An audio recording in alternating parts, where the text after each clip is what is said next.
Bonjour à toutes et à tous et merci de votre fidélité. Comme le peuple hébreu de la Bible, nous sommes d'une humanité aimée de Dieu, d'une humanité dont Dieu prend soin en l'accompagnant, en lui ouvrant des chemins, lui proposant un avenir.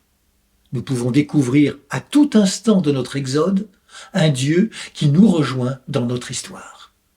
Nous ressemblons à Jonas, dont nous parle l'Évangile, un homme qui commença par refuser la mission confiée par le Seigneur d'aller à Ninive. Un homme qui, par fierté ou entêtement, va fuir le Seigneur. C'est ainsi qu'il se retrouva sur un bateau duquel il sera éjecté, mais sauvé par un gros poisson et renvoyé une seconde fois à la grande ville qu'il va convertir. Quel était l'enjeu? La conversion de cette ville.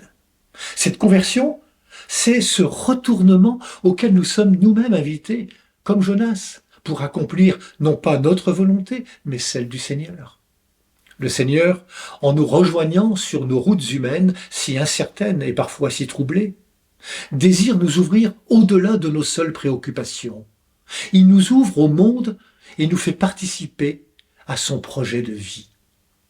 Mais peut-être sommes-nous comme cette génération qui cherche d'abord un signe comme une preuve qui nous empêcherait de penser, comme si tout devait être une évidence.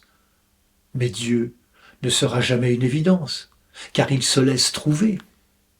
Pour l'approcher, nous devons aussi faire un chemin comme Jonas, un chemin de conversion, conversion de nos mentalités, conversion de nos habitudes. Car Dieu nous considère comme des personnes et compte sur notre raison, notre intelligence, notre foi, nos capacités à chercher, à creuser, à comprendre, à approfondir. Dieu veut entrer en relation avec chacune et chacun de nous. Il se fait présence plutôt que signe. Et c'est pourquoi le signe qu'il nous donne, c'est Jésus, son Fils bien-aimé. Jésus est celui qui donne de voir autrement, et nos propres vies, et celles du monde. Il est celui qui invite à une conversion du regard. Que faisons-nous de ces paroles de Jésus dans l'Évangile? Moi, je suis le chemin, la vérité, la vie. Personne ne va vers le Père sans passer par moi. Philippe lui dit, Seigneur, montre-nous le Père, cela nous suffit. Et Jésus lui répond, il y a si longtemps que je suis avec vous, et tu ne me connais pas, Philippe? Celui qui m'a vu a vu le Père.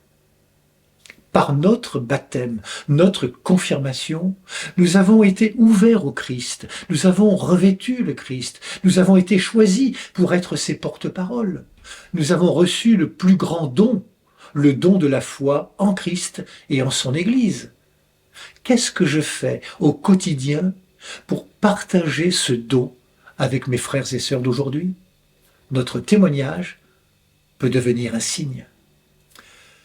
Bonne marche vers Pâques à toutes et tous, prenez bien soin de vous et des autres.